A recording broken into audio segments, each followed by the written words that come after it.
2 ತಿಂಗಳ ಹಿಂದೆ 16.5 kg ಇದ್ದಿದ್ದು ಮರಿ ಈಗ 31.5 kg ಆಗಿದೆ. ಹೇಗೆ ಅಂತ ತಿಳ್ಕೊಳ್ಳೋಕ್ಕೆ ಪೂರ್ತಿ ವಿಡಿಯೋ ನೋಡಿ. ಹಾಯ್ ಎಲ್ಲರಿಗೂ ನಮಸ್ಕಾರ, ನಾನು ನಿಮ್ಮ ದಯಾನಂದ್ SM ಫಾರ್ಮ್ಸಿಂದ. ಏಪ್ರಿಲ್ 17ನೇ ತಾರೀಕು ನಾವು ಕೂಕನಪಲ್ಲಿಯಿಂದ 100 ಮರಿಗಳನ್ನ ತಂದಿದ್ವಿ. ಅದರಲ್ಲಿ 2 ಫೀಮೇಲ್ ಮಿಕ್ಸ್ ಆಗಿ ಬಂದಿತ್ತು. ಅದರಲ್ಲಿ ಈಗ 3 ಮಾರ್ಟಿಲಿಟಿ ಆಗಿದೆ. ನೀವು ನೋಡ್ತಿರ್ಬೋದು ರಿಸಲ್ಟು ಆಲ್ಮೋಸ್ಟ್ 70 ಮರಿ ಈ ರೇಂಜಲ್ಲಿ ವೆಯ್ಟ್ ಬರ್ತಿದೆ. ಇದು ಯಾವುದೋ ಮ್ಯಾಜಿಕ್ ಅಲ್ಲ, ಒಂದು ಪ್ರಾಪರ್ ವೇಯಲ್ಲಿ ಕೆಂಗುರಿ ಮರಿನ ಸಾಕಿದ್ರೆ ಈ ಥರ ರಿಸಲ್ಟ್ ಬರುತ್ತೆ.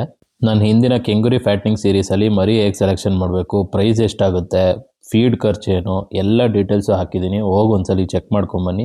ಬಾಕಿ 27 ಮರಿ ಆವ್ರೇಜ್ ವೆಯ್ಟ್ ಅರೌಂಡ್ ಬಂದು 22 kg ಲೋಯೆಸ್ಟು ಮತ್ತು 25 kg ಹೈಯೆಸ್ಟಲ್ಲಿ ಇದೆ. ಸೊ ಓವರಾಲ್ ಆವ್ರೇಜ್ ತೊಗೊಂಡ್ರೆ ವೆಯ್ಟ್ ಗೇನ್ ಬಂದು 9 kgs ಬಂದಿದೆ 2 ತಿಂಗಳಿಗೆ. ನಾವು ಇನ್ನೂ ಈ ಬ್ಯಾಚ್ ಮರಿಗಳನ್ನ ಎಷ್ಟು ದಿನ ಸಾಕ್ತೀವಿ, ಎಷ್ಟು ವೆಯ್ಟ್ಗೆ ಮಾರ್ತೀವಿ, ಏನು ರೇಟು ಕೊಡ್ತೀವಿ ಅಂತ ಗೊತ್ತಾಗಬೇಕಾದ್ರೆ ನಮ್ಮ ಪೇಜ್ನ ಫಾಲೋ ಮಾಡಿ. ಹಾಗೆ ಕೆಂಗುರಿ ಫ್ಯಾಟ್ನಿಂಗ್ ಬಗ್ಗೆ ಏನೇ ಡೌಟ್ ಇದ್ರು ನಿಮ್ಮ ಡೌಟ್ಸ್ನ ಕಮೆಂಟ್ಸಲ್ಲಿ ತಿಳಿಸಿ, ನಾನು ಆದಷ್ಟು ಆನ್ಸರ್ ಮಾಡ್ತೀನಿ. ಈ ಕೆಂಗುರಿ ಫ್ಯಾಟ್ನಿಂಗ್ ಸೀರೀಸ್ ಬಗ್ಗೆ long format video with profit loss ಮತ್ತು ಫೀಡ್ ಮ್ಯಾನೇಜ್ಮೆಂಟ್ ಬೇಕು ಅಂದರೆ ಕೆಂಗುರಿ ಅಂತ ಕಮೆಂಟ್ ಮಾಡಿ. ಇಷ್ಟು ಹೇಳ್ತಾ ಮುಂದಿನ ವಿಡಿಯೋದಲ್ಲಿ ಸಿಗ್ತೀನಿ. ಅಲ್ಲಿವರೆಗೂ ಟೇಕ್ ಕೇರ್, ಬಾಯ್ ಬಾಯ್.